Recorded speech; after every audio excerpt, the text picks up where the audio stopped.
Moi, c'est Clara. Je suis une formation de soigneur animalier et auxiliaire vétérinaire dans le cadre d'une reconversion professionnelle. Je vais me spécialiser plus tard sur tout ce qui est les loups, quel que soit le type de race.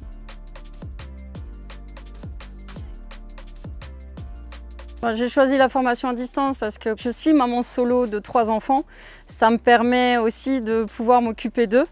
Et comme j'ai quelques soucis de santé qui m'embêtent de temps en temps, c'est vrai qu'en distanciel, ça me permet vraiment de faire les cours à mon rythme et dès que je peux.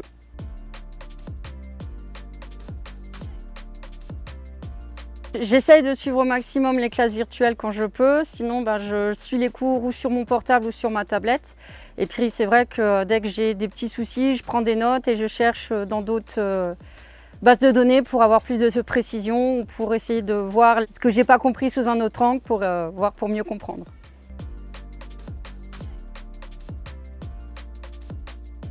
J'avais envoyé un mail, oui, au service pédagogique pour vraiment avoir une base de documentation vu que je veux me spécialiser dans les loups. Donc j'avais posé la question par mail et puis on m'a donné tout un tas de livres et d'ouvrages à consulter pour vraiment aller dans le vif du sujet.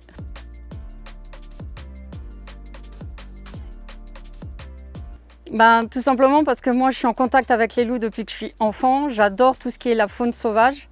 Et c'est vrai que j'ai plutôt tendance à rester au contact des animaux plutôt que de l'être humain. Donc je me sens mieux quand je suis au contact avec les animaux. J'ai déjà une première expérience car je travaille tous les week-ends dans un centre qui accueille des loups de Sarlou et des loups tchèques.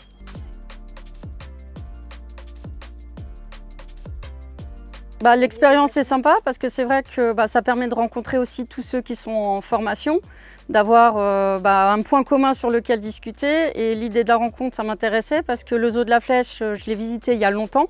Je sais que les parcs évoluent et c'est vrai que c'était l'occasion de revenir voir le parc et puis d'apprendre plein de choses et d'échanger avec d'autres personnes pour partager nos expériences, nos visions des choses. Donc c'est vrai que c'était le moment idéal.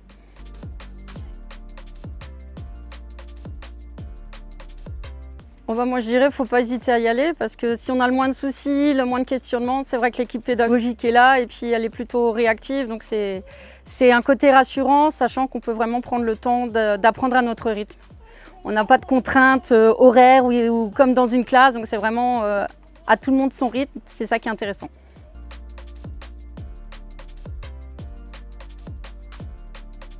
Mon projet idéal, là, c'est qu'une fois que j'ai ma formation, ce serait de pouvoir aller travailler soit dans la réserve des loups de Chabrières, soit directement, moi, d'ouvrir un centre de refuge pour les loups.